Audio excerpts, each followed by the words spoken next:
kita mendengar bahwa Indonesia merupakan negara yang menganut demokrasi Pancasila. Lantas, apakah demokrasi Pancasila itu?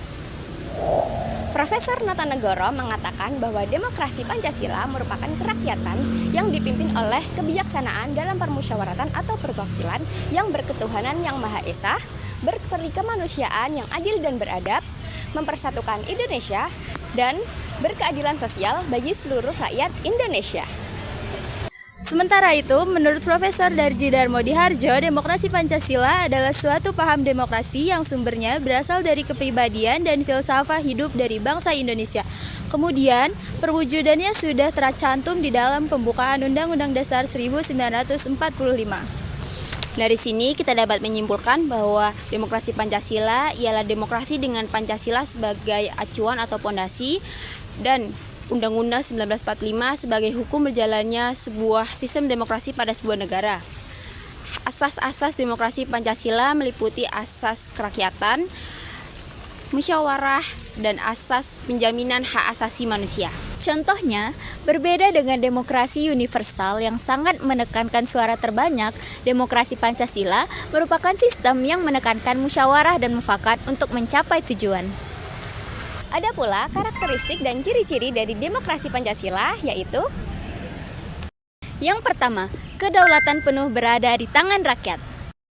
Yang kedua, dalam menjalankan pemerintahannya harus sesuai dengan konstitusi yang berlaku, yaitu Undang-Undang Dasar 1945. Yang ketiga, adanya pesta demokrasi pemilu yang dilakukan dengan jujur, adil, dan bebas. Yang keempat, setiap pengambilan keputusan menggunakan cara musyawarah. Yang kelima, menghargai dan menjunjung tinggi hak asasi manusia. 6. Mendahulukan kepentingan rakyat. Dan yang terakhir, tidak menggunakan sistem partai tunggal.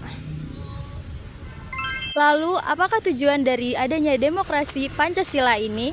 Inilah 5 tujuan utama dari demokrasi Pancasila. Yang pertama, memudahkan pemerintah dalam mengetahui proses pengambilan keputusan dalam menyelesaikan sebuah masalah dengan menggunakan asas-asas demokrasi Pancasila.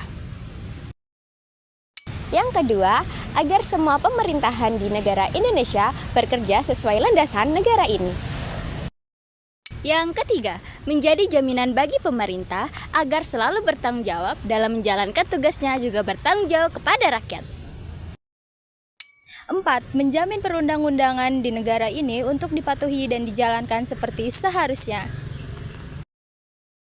Dan yang terakhir, menjamin semua warga negara Indonesia turut serta dalam kehidupan bernegara dan mau berpartisipasi dalam pemilu dengan menggunakan hak suaranya. Sangat menarik bukan? Dengan demikian, marilah kita untuk ikut serta dalam mensukseskan demokrasi Pancasila yang dianut oleh negara kita agar kelak negara Indonesia menjadi negara yang makmur sesuai dengan yang dicita-citakan dan diamanatkan oleh Pancasila sebagai dasar negara kita.